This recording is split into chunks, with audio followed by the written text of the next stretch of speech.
Good afternoon and welcome to Dulwich Picture Gallery. I'm Xavier Salomon, curator at the Metropolitan Museum in New York. Of course, I used to be the chief curator here until last year.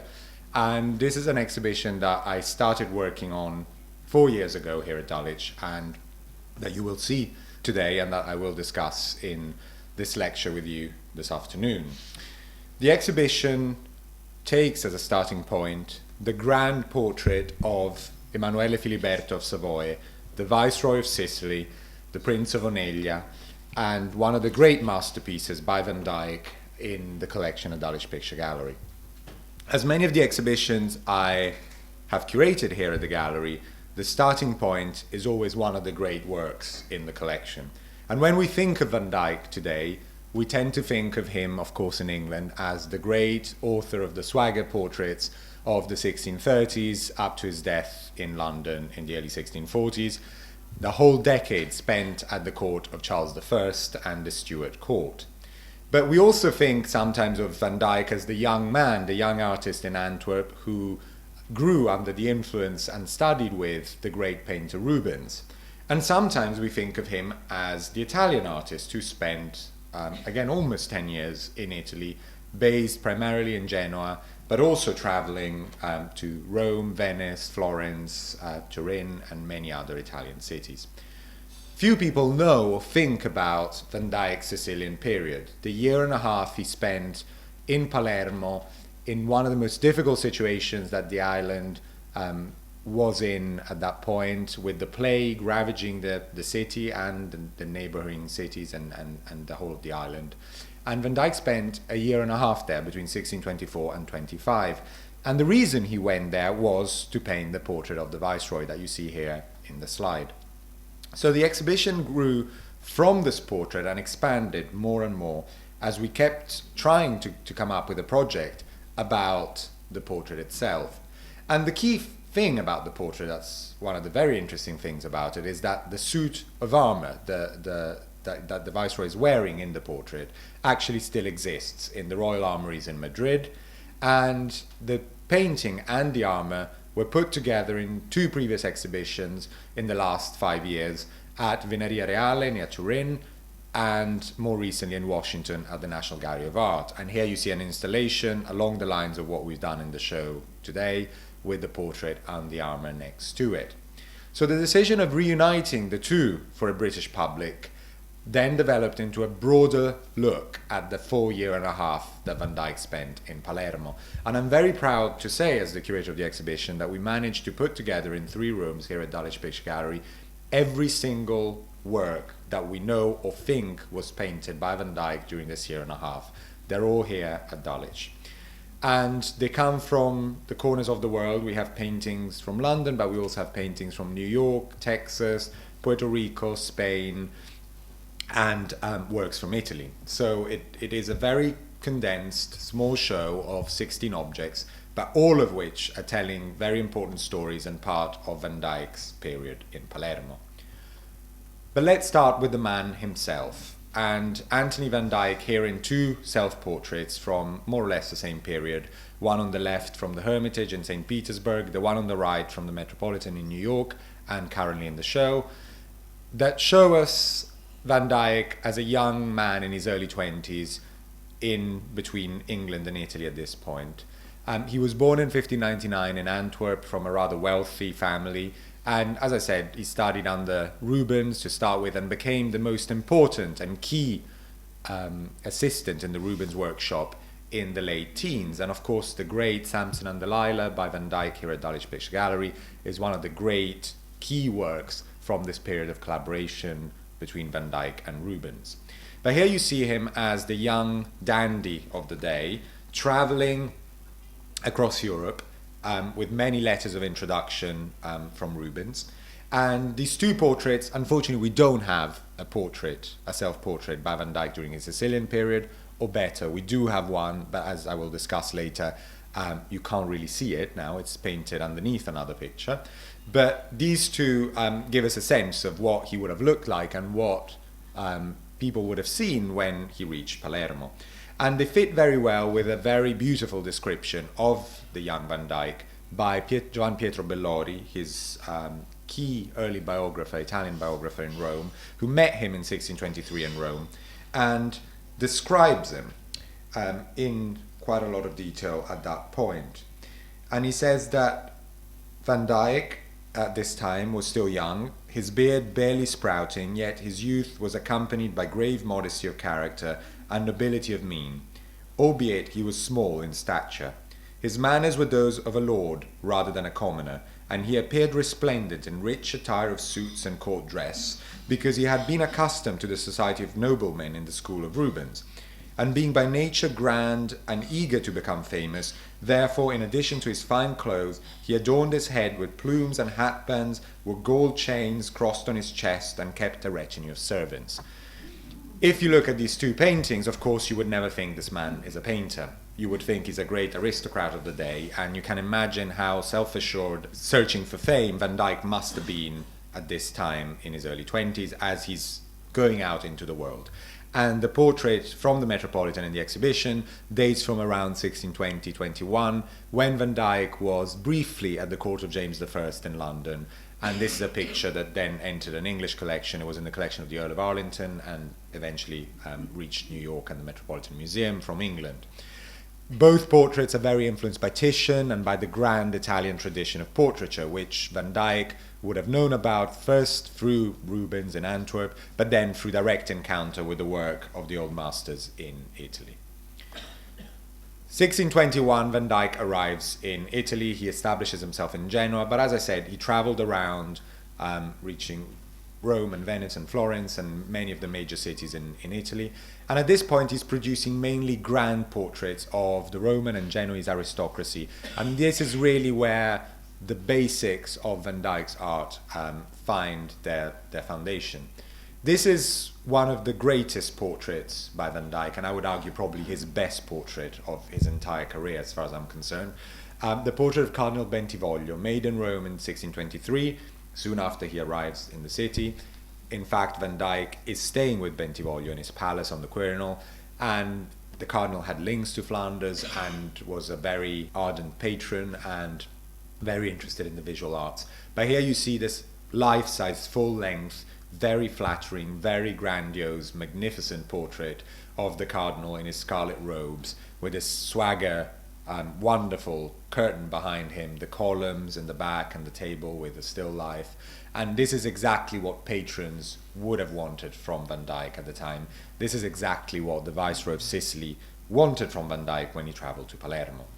And so from Genoa, in the spring of 1624, Van Dyck traveled down by ship to Palermo. And this is not the ship Van Dyck traveled on, quite rightly, but it's still a ship that goes between Genoa and Palermo. And as part of the research for this exhibition, 2 summers ago, I did follow Van Dyck in his footsteps, and I did board a ship in Genoa all the way down to Palermo. It takes about a day and a half today.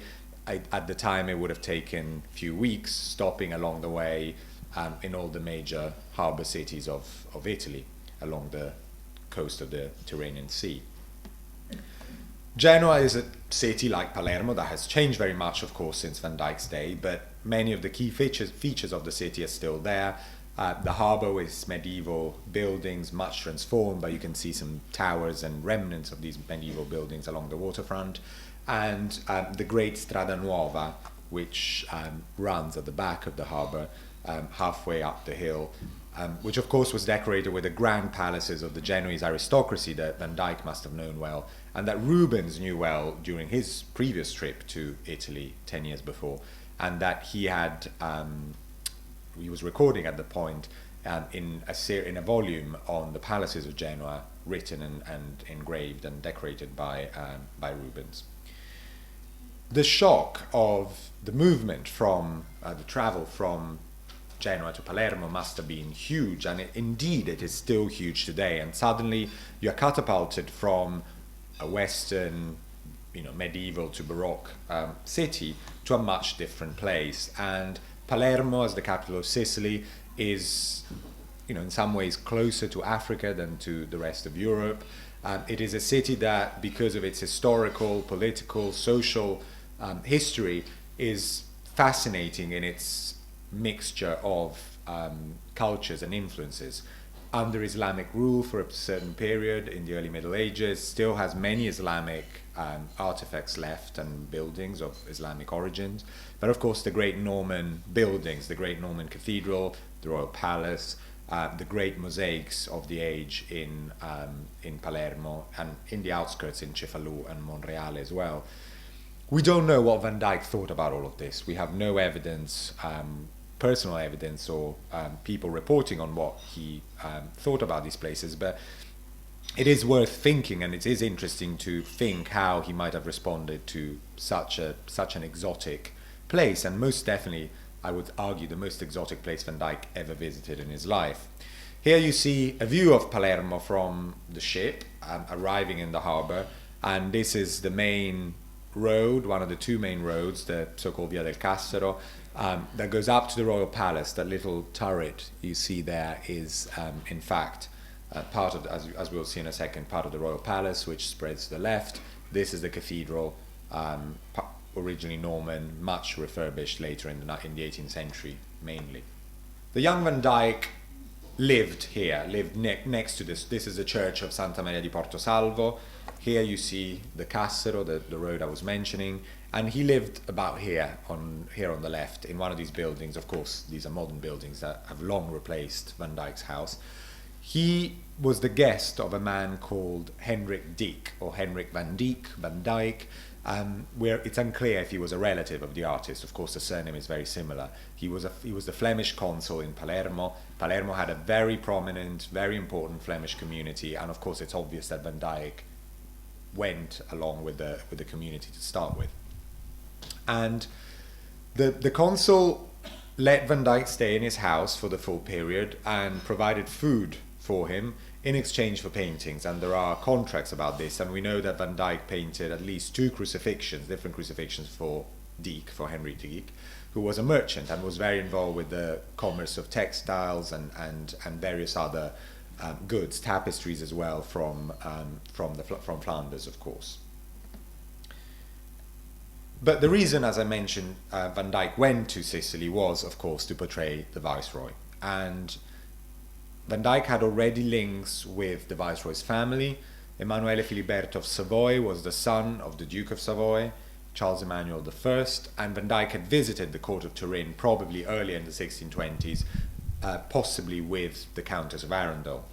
And it is likely that these early links established with the Savoia family then bore their fruit with the portrait of the Viceroy. And later on in Van Dyck's career, he also ended up producing other portraits of the Savoia family, including the very spectacular portrait of Tommaso di Carignano, one of Emanuele Filiberto's brothers, on horseback. And it's a grand equestrian portrait, life-size, now in Turin.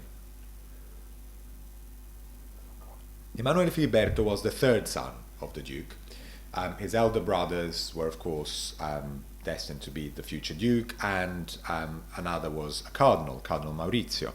But from very early on, he seems to have been destined to forge further links between his family and Spain. And this was because his mother was the Infanta of Spain, Catilina Micaela, who was the daughter of King Philip II of Spain. And this made Emanuele Filiberto not only the son of the Duke of Savoy, but also the grandson of the King of Spain, and eventually, around this time, the cousin of one of the subsequent King of Spain, King Philip IV. Emanuele Filiberto grew up in Spain at the Royal Spanish Court, and he returned to Italy on several visits back to Turin, but he eventually was basically a Spanish subject, and in 1622 was made Viceroy of Sicily. This is the royal palace in Palermo as it appeared more or less in Emanuele Filibert's time, soon after, and to some degree as it still appears today. And as you can see, it's a conglomerate of different buildings from different periods.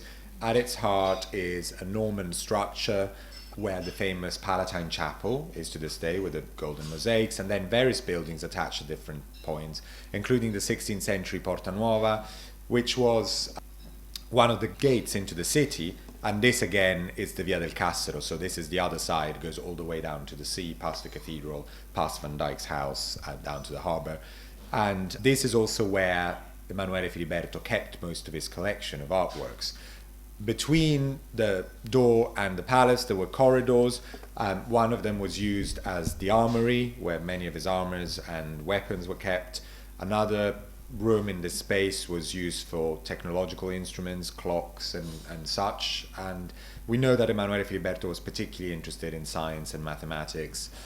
He revived literary intellectual academy within the royal palace, and he was a very active viceroy and built many things in a surprisingly short time, including the hospital of San Giacomo next to the royal palace that you see here on the right, and including the defense walls and the structure around the harbor of Messina, the main harbor city in Sicily, known as the Palazzata Emanuela, which survived until the earthquake of Messina in the early 20th century. Emanuele Filiberto owned a collection of paintings, nothing particularly major, I would argue, from what we know, but decent-sized pictures from old masters, including this Bassano of Adam and Eve in Eden, in earthly paradise, surrounded by a rather alarming large number of animals. But this was one of the pictures that was with the Viceroy in the royal palace in Palermo, and as I will discuss in a second, eventually found its way to Spain. And other artists, great artists of the day, must have considered Emanuele Filiberto as a very important patron. Here's Giuseppe de Ribera, the Spanish artist, by this point active in Naples, who dedicates this very, very beautiful print of the Martyrdom of St. Bartholomew to Emanuele Filiberto. There's an inscription down here which says that this is dedicated to the most serene Prince Filiberto, my lord, mi signor, from Naples in 1624. The year Van Dyck is in Sicily and the year Van Dyck is portraying the Viceroy. I assume Ribera was searching for patronage. He thought this young, noble Viceroy was probably interested enough in art, and Sicily was close enough to Naples, and he probably could have, and he probably would have, painted many things for him if it wasn't for the subsequent events that took over the island. The armour of Emanuele Filiberto, which is reunited with the painting here for the first time in England and here at Dulwich, is an incredible survival of the period. You can imagine how rare it is to have a portrait from the 17th century and the outfit in which the sitter is portrayed. And of course this usually happens with armour, which is resistant enough to survive in centuries to come. But this was a suit that was made in Milan in 1606 probably, when Emanuele Filiberto had just returned from a relatively long trip to Spain as an 18-year-old man. Emanuele Filiberto was 11 years older than Van Dyck. He was born in 1588, Van Dyck was born in 1599, and as an 18-year-old boy he's given this armour. And two things are very surprising when you look at the armour and the portrait together, and of course the first is the size of the armour. He is very, very, very small, and he looks rather grand in the portrait. And of course this is Van Dyck's job, to make a sitter look as grand and powerful as possible. If you just looked at the portrait, as one does at Dulwich normally, you would have imagined this to be a grand, magnificent man, very powerful ruler. You look at the armour and you realise you're dealing with someone who's actually quite short and not particularly impressive looking. But to defend poor Emanuele Filiberto, he was also 18 when the armour was made, so there is absolutely no way he would have been able to wear the armour in his 30s. And the Van Dyck portrait is really a construction based on sketches of the head of the Viceroy, and then taking the armour and painting him in that armour, even though I suspect he wouldn't have been able to fit in that. As a man in my mid-30s, I definitely don't fit in my 18-year-old clothes, and I don't expect Emanuele Filiberto did either. The other very beautiful thing is the decoration of the armour, and you see it in the portrait as it was originally. Technically, the technical term is blued. It would have been a very dark blue, blackish colour on the steel with gilding. And of course, some of the gilding is still visible in the armour. You can see it in real life in the exhibition, but of course been worn through the centuries and now back to the bottom, so to the steel of the actual armour. So the effect must have been much more magnificent to start with. The entire armour is decorated with Savoia emblems, the family emblems, the knot, still known to this day as the Nodo Savoia, the Savoia knot, and crowns and palm trees, and they're all over the armour. The armour was made by an anonymous master that we know about because he signed most of his works, the Maestro del Castello di Tre Torri, the master of the Castle of Three Towers. And we know that because most of his armor is assigned with the little symbol, the little castle, on the neck of the breastplate. And in fact, this is signed. This would have been a very, very expensive gift for an 18-year-old boy, and I keep comparing it to a Ferrari or a Porsche at the time. The armor was probably more expensive than all of the paintings in the exhibition put together. It's obviously tailor-made. You're not going to buy an armor off a rack. You know, once it's made for you, you better not grow out of it because you're not going to use it again. It's also not an armor that you would have gone to war with. And I'd like to stress that point. It's a very highly decorated courtly armor done for jousting and tournaments. I doubt Emanuele Filiberto used it very often. It's probably more of a status symbol than an actual object for everyday use. It comes in different parts, and you will see that in the exhibition. It actually comes with 2 different breastplates, 2 different helmets, and that is because when you went to a tournament, you had 2 options: either fighting di rincontro on horseback or a campo aperto on foot. And so the breastplates were different, the helmets were different. We know that he's portrayed in the horseback armor because it has a lance rest here, which was originally here, and there are the holes for it, even though the actual object is now missing. The helmet, the gauntlets are behind him on a table, and they all match the horseback armor.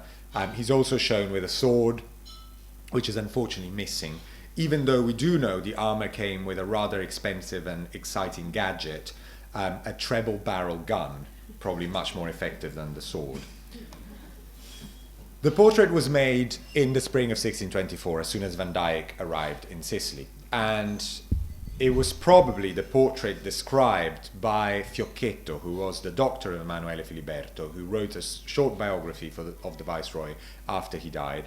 And he recounts an event where the Viceroy walked in the morning into one of his private chambers, the guardaroba in the Sala del Mosaico, which is this beautiful room still in the royal palace in Palermo, decorated with these extraordinary Norman mosaics, and found this portrait. And here we assume it's the Van Dyck portrait because, as far as we know, there were no other portraits of the Viceroy at this point, or any portrait worth mentioning.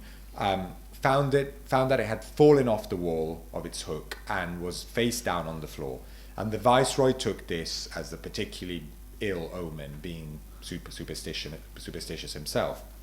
Of course, the ill omen became reality very quickly, and a ship supposedly coming from Tunis supposedly brought the plague to the island in that same period. And by late spring, early summer of 1624, the city of Palermo was in absolute chaos. People were dying, and the Viceroy was trying very hard to keep everything going on, but he succumbs to the plague himself very early on the 3rd of August 1624. And so literally a few months after the portrait is finished, Emanuele Filiberto, after only 2 years of reigning over Sicily, dies. This is his funeral in a contemporary engraving, a rather grand affair, as you would imagine. He's the representative of the Spanish monarchy in Sicily, of course, and he's the ruler of the island.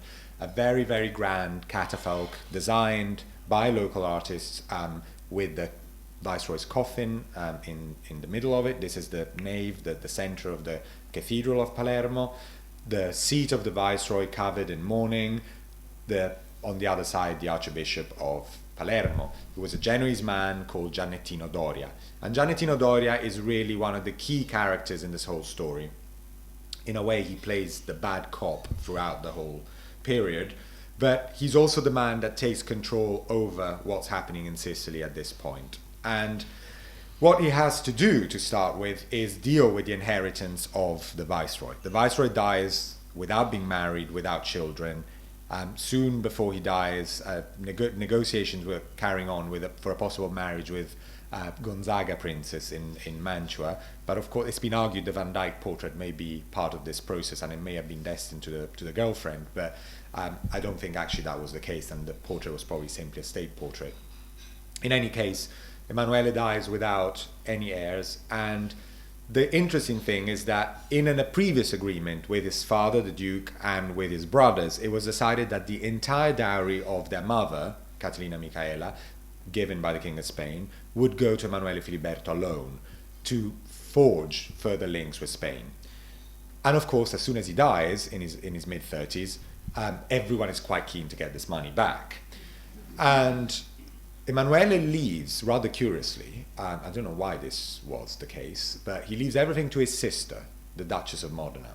And of course you can imagine how happy his cousin, the King of Spain, is about this, and how happy his father, who's still alive, is, and his brothers. So the rush begins of various ambassadors running to Palermo to try and claim the money and the inheritance. And of course, reaching an island besieged by the plague, quarantined off, was not an easy feat. And the Modenese ambassadors arrive and describe very beautifully this arrival in this deserted harbor, with people surprised at the arrival of a ship when everyone is trying to get out. And it's immediately obvious that Giannettino Doria is playing some rather dirty games, and the ambassadors from Modena are not allowed into the palace because it's too dangerous for them because of the plague. So there are no inventories of what's in the palace, no one is entirely clear of what it is and what is there, and the cardinal basically makes them believe that there's very little and most of it is debts. And finally the Duke of Modena decides to renounce to the inheritance, and it seems that most of it is split partly between the Savoia family, partly in Spain. What is curious is that many of Emanuele Filiberto's pictures resurface later on in the possession of various archbishops of Palermo. So obviously there is a large auction in 1625 of many of these objects, and where the money goes and what happens is all sort of rather chaotic. But what does happen is that in 1625 the body of the viceroy, the armor, some of his pictures, including the Bassano I showed you of Adam and Eve, make their way to Spain. And Emanuele Filiberto is buried in the Escorial, in the Pantheon with all the infantes of Spain, with the kings and queen of Spain. And here's his tomb. This is obviously a 19th century, that most of the Escorial, the vaults were redecorated in the 19th century. This is a later decoration, but that's where he's buried. The portrait probably instead ends up in Turin with his father. While in Palermo, Van Dyck witnessed many street scenes and drew most of them many of them, in a sketchbook he carried with him. Throughout his Italian trip, he drew from works of art, from various sites, people, street scenes, in this little booklet he had with him that he kept until the end of his life in London, and then belonged to Peter Lely, and eventually found its way in the collections of the Duke of Devonshire, and in the 1950s to the British Museum, the so-called Italian sketchbook. Of course, anyone can go and see it at the British Museum by appointment, but it's very rarely shown, and I'm very proud to say that it's here shown outside the British Museum of Chatsworth for the first time since 1899. With a book like this, it's very difficult to choose a page because, of course, you can only show it on one opening. And here are two scenes. There is a debate if these were actually done in Palermo or in Rome, of acrobats and street performance and musicians, and a couple of oriental figures up there. But the most famous sketch of this period is this one, of this woman in profile with an inscription above that says "Una strega in Palermo," a witch in Palermo. Through an article, a very beautiful article by Elizabeth McGrath, we know pretty much a lot about this drawing. And we know, of course, that Sicily was under the Spanish Inquisition at this point, being part of the Spanish territories, which was much fiercer and more dangerous and stronger than the Roman Catholic Inquisition, which oversaw most of the rest of Italy and Europe. And we know that between 1624 and 25, only one auto da fe trial took place in Palermo, which Van Dyck could have witnessed. And during this trial, two bigamists, a heretic and a witch, were tried. We unfortunately don't know the name of this woman, but we know the date when she was tried. And all of them were acquitted. All of them repented and they were acquitted. And they probably got away. I mean, the witch probably got away just with some flogging, which, considering the possibilities, was probably rather a relief for her. The fact that she's holding a lit candle in her hand suggests that this is after the trial. She has repented, and this is her walking out of the trial rather than into it. While in Palermo, Van Dyck, as I mentioned, spent most of his time with the Flemish community, but also was very close to the Genoese community. And Genoese merchants in Palermo were very active and very prominent. And this is the consul of the Genoese community, Desiderio Segno, who must have become quite close to Van Dyck. He painted his portrait, but we also know he owned other paintings by the master.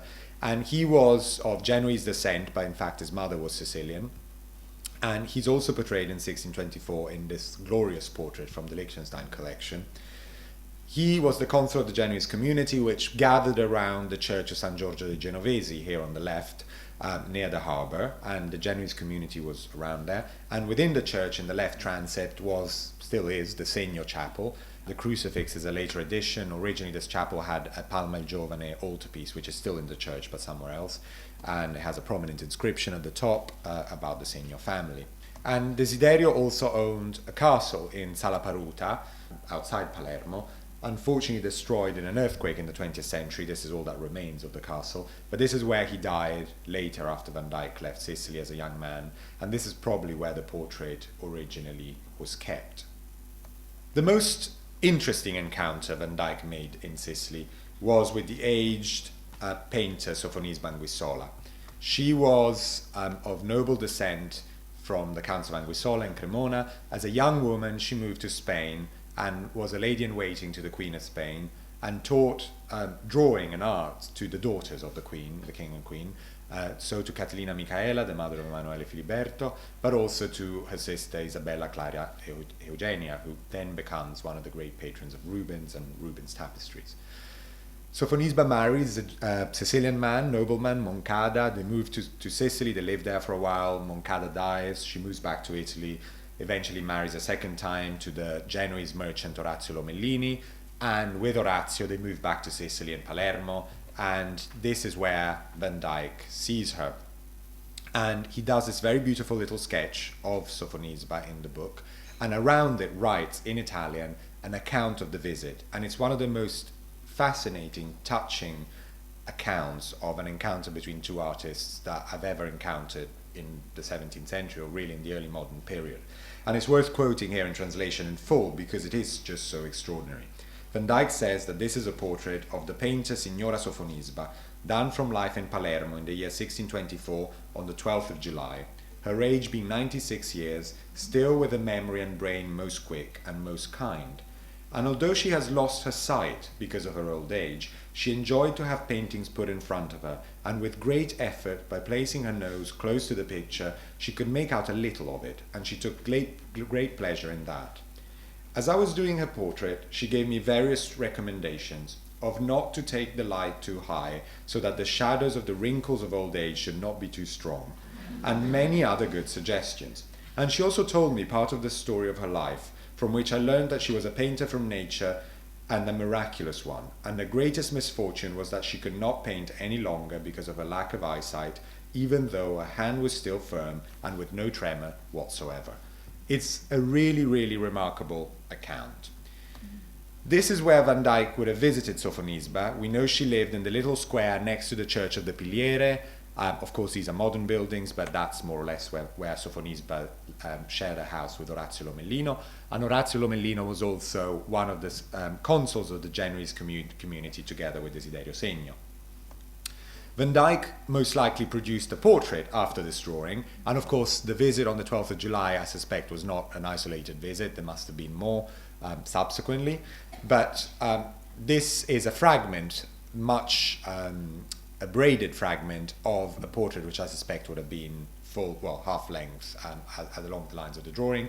A portrait which is in the collection of Lord Sackville at Knowle, a portrait that was for a long time thought to be a portrait of the Countess of Desmond, an English painting, until Oliver Miller fairly recently very cleverly identified it and connected it, as you can see, very well to the drawing in the British Museum. Sofonisba died after Van Dyck left Palermo. She died in November 1625, and this extraordinary painting on the left was thought to be, from the 20th century onwards, a Van Dyck portrait of Sofonisba on her deathbed. I personally don't think this is by Van Dyck. I don't think this is Sofonisba, but it is very interesting to see it with the other two objects because it sort of witnesses the extent, the fame of the story in the centuries to come. And of course, Van Dyck had left Sicily by the time Sofonisba died. He had left a few months earlier. But she was buried in San Giorgio dei Genovesi, the Genoese church. You see her tomb here on the right, put up by her husband. And again, a very beautiful inscription on it, which reads, Orazio Lomellini, anguished by immense grief, dedicated this extreme honor, indeed most impressive for mortals, but inadequate if dedicated to such a woman, to his wife Sofonisba, descendant of the Counts of Anguissola, considered among the famous women of the century for her noble birth, for the nobility of her aspect, and for the extraordinary gifts of nature, and furthermore so skilled in portraying the human features as to show that no one has been her equal in her own time. Part of the story of Van Dyck in Sicily and part of the story of this exhibition is the extraordinary encounters that Van Dyck made in Sicily. And not only Sofonisba and the Genoese and the Flemish community in town, but my favorite character of this whole story is a man called Fabrizio Valguarnera. And one of the first pages of the Italian sketchbook has a few little sketches of heads, Van Dyck's signature, and up above an address, Dottor Fabrizio Valguarnera, Don Fabrizio Valguarnera, Dottore in Palermo, doctor in Palermo. And Van Dyck must have known Valguarnera there. He was the legitimate son of a Sicilian nobleman and very involved with the arts, a doctor by training but involved with painting, a great connoisseur, a great eye, but also a rather tricky and dodgy character, who soon became involved, after Van Dyck left Sicily, with one of the greatest diamond thefts of all time in Europe. Valguarnera's story and the story of the diamonds is worth recounting because it does involve Van Dyck indirectly, and it's also such an extraordinary story. In 1628, in the late 1620s, a group of merchants from Antwerp, Flemish merchants, living in Madrid, buy a huge amount of diamonds from the Indies. The diamonds arrive in Lisbon, and they send a trusted servant, a man called Manuel, to pick up the diamonds. And sure enough, Manuel disappears with the diamonds. So at that point, Valguarnera is in Madrid. His uncle is the chaplain to the King of Spain, and he is in Madrid. And they decide to send Valguarnera off to look for Manuel. Little they know that at that point Valguarnera is probably having an affair with Manuel's wife. Valguarnera goes and promptly disappears himself. At this point, the merchants decide to launch a search, and they alert the police in Spain, in France, in England, in Italy, and everyone is on the lookout for Valguarnera for the following year or so. Until, in 1630, a man that goes under the name of Antonio Siciliano appears in Rome and starts paying most of the great artists of the day for great paintings with uncut diamonds. Sure enough, he's arrested, and sure enough, he is Valguarnera.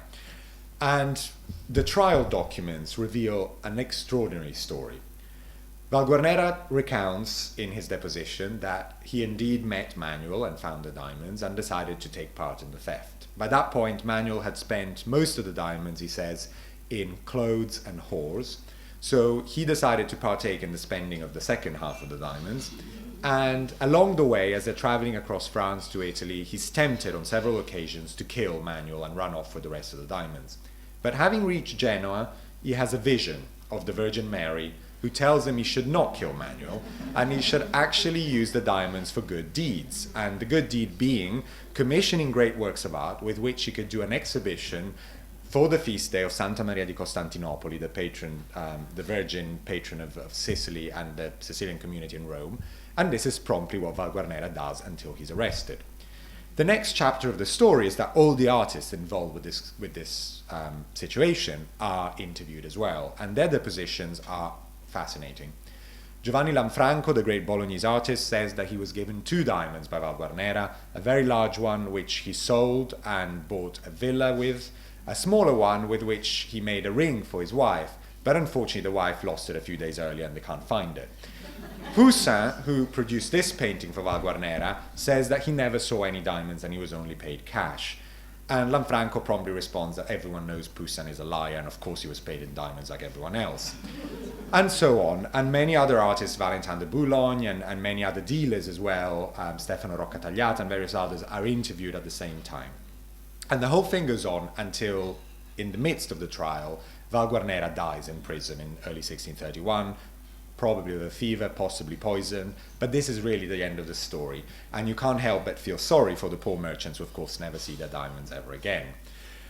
This is one of the pictures that Valguarnera commissioned, The Plague of Ashdod by Poussin, now in the Louvre. A great, great Poussin picture. But also I wonder how much of this picture would have been personally relevant to Valguarnera, a man who had lived through the plague in Palermo. And of course, even though this is a story of a biblical plague and an event from the Old Testament, still I think it must have had some resonance to a man who had lived through 2 years of the plague in Sicily.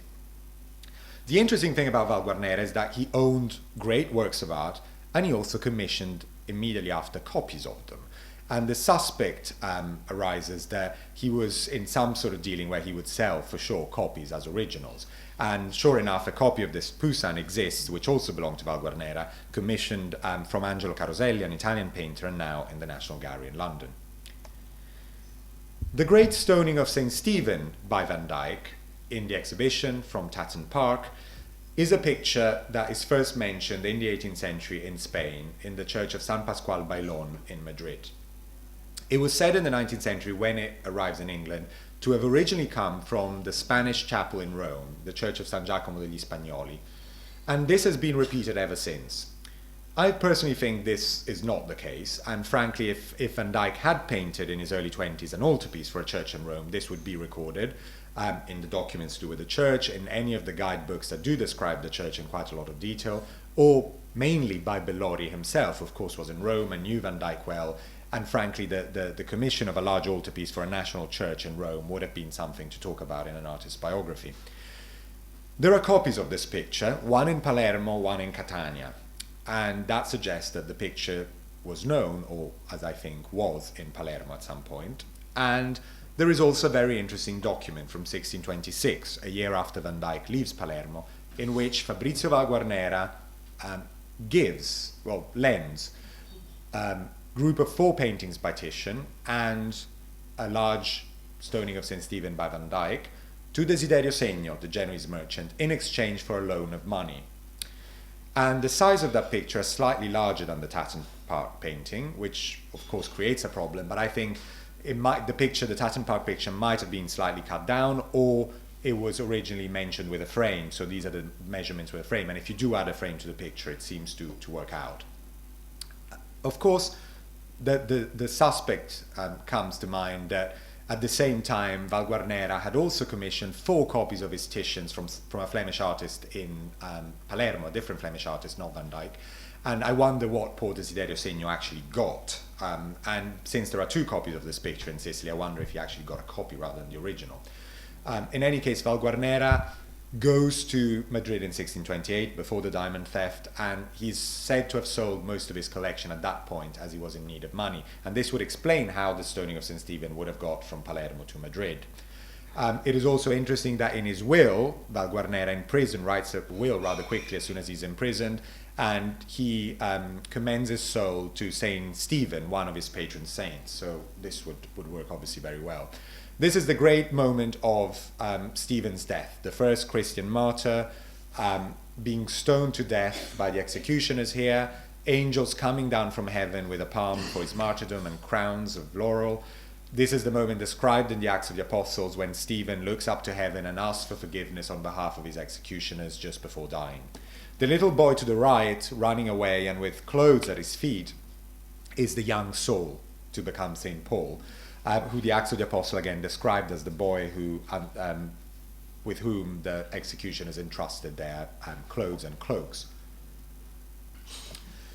An interesting detail of this picture that has not been noticed, and I wonder if it is the case, but this is something that has crossed my mind in preparation for this exhibition, is this figure up here, which is the one figure that is not taking part in the execution, and he's an onlooker. And this is the typical position where you would find the self-portrait. I mean, this is obviously not Van Dyck, or the portrait of a patron. And I do wonder if this is Valguarnera himself. We have no portraits of Valguarnera. We have no idea of what he looked like. But we're fortunate to have a written description from the time of the trial, where he's described as of reddish complexion, chestnut beard, with long moustaches, face rather full. It seems to match. It's a possibility. We don't obviously know. 1624 and the plague. as I mentioned, are a very difficult time for Palermo. The Archbishop is having a very difficult time with managing the plague. Of course, there's no new viceroy. No one in the right state of mind would take over an island plague-ridden at this point. And Giannettino Doria is having a very hard time trying to combat the plague and trying to make sure that the population is respecting the ongoing rules that he's putting out there. There is a whole series of edicts and laws and rules for the plague in the archives in Palermo, and I spent a long time looking at them, and some of them are truly fascinating. And basically the bishop is trying to prevent the spread of the plague in any possible way. And there are firm rules of quarantine. No one can get in and out of the island within reason. As soon as someone is infected, it needs to be reported, and the person needs to go to the lazzaretto, the plague hospital. There are very strict rules on how to dispose of the bodies, and of course anyone hiding someone, a relative who's ill, is punishable with almost with death penalty. And there are very, very interesting regulations about this. And at one point it seems that many people were doing this, were hiding ill victims in their houses. So Giannettino Doria publishes an edict in early 1626, rather drastic one, in which he basically says anyone that will do so will be excommunicated. And he says each one of these people will be cursed in eating and drinking, in being awake and in sleeping, in raising from their beds, in walking, in living and in dying. The devil will be next to them, and in the time of judgment they will be condemned. Their days will be few and bad. Their goods and their belongings will be given to strangers. Their children will be needy orphans. Their houses and dwellings burnt. They will be hated to the extent that they will not find a single person who will feel sorry for them or their progeny. Their evil will be constantly in front of them of God, and the bread, the wine, the meat, the fish, and all they will eat and drink will be cursed. The clothes they will wear and the bed in which they shall sleep will be cursed, and every curse of the Old and New Testament they will be cursed with Lucifer and Judas and all the devils in hell who will accompany them. So rather cheerful notices were appearing around Palermo this time, and you can imagine this state of absolute fear, and the bishop obviously trying to instill this fear in the population to try and get the situation under control. But very cleverly at the same time, and I do think Giannettino Doria is a sort of genius of the situation, he focuses on a rather more optimistic situation and solution, and he promotes the cult of a little-known local saint, Rosalia, as the intercessor against the plague. And in July 1624, a couple of days after Van Dyck visited Sofonisba and Guisola, the bones of the saint are found, or what are believed to be the bones of the saint are found on top of this mountain, the Monte Pellegrino, just outside Palermo, which is where the saint was said to have lived in a cave. To this day, the site is a site of pilgrimage. There is a very beautiful pilgrim route from the bottom of the mountain all the way up, which takes a few hours. Here you see it on the left, and at the top is the actual sanctuary, still a place of great worship in Sicily, and the cave in which the saint was said to have lived and died, and where the bones were found. And you see it above in a 17th century print, how it would have looked soon after Van Dyck was in Sicily, and below how it looks today. And of course there's very little difference, with the tabernacle and altar on the side, with a recumbent statue of Santa Rosalia below it. The historical figure of Rosalia was that of most likely a noble girl who became a Basilian nun, probably in the convent of the Martorana in Palermo.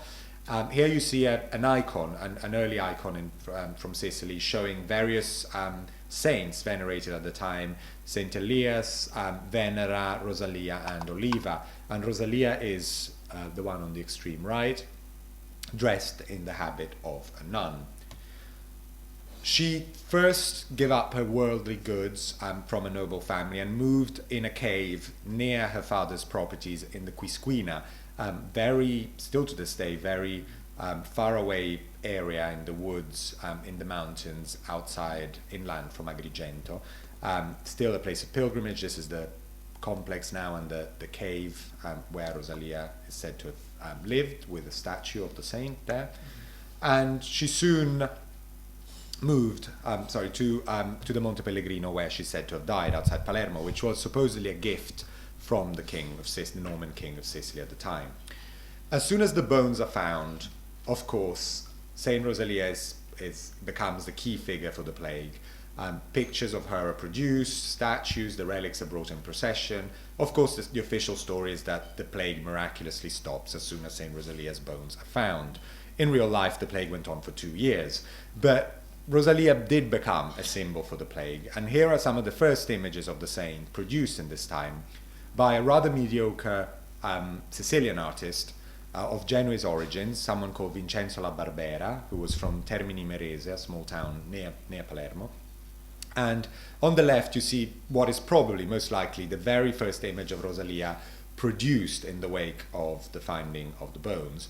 And this was commissioned by the Senate of Palermo. It was processed through the city, and it's here in the exhibition on loan from Palermo. It shows the Trinity with the Virgin Mary, Rosalia overseeing the city of Palermo, the harbor, the mountain of the Monte Pellegrino, and her symbols are all there. A skull, of course, a symbol of the plague, but also a symbol of hermits, a book, and the angel crowning the saint with pink roses. Of course, Rosalia, rose, it all goes without saying. The picture on the right is also by La Barbera, and it's a larger altarpiece made for a church, the Church of Sant'Anna, later in that year, and it shows pretty much the same scene, but of course with the gruesome addition of the bodies of the plague on the left.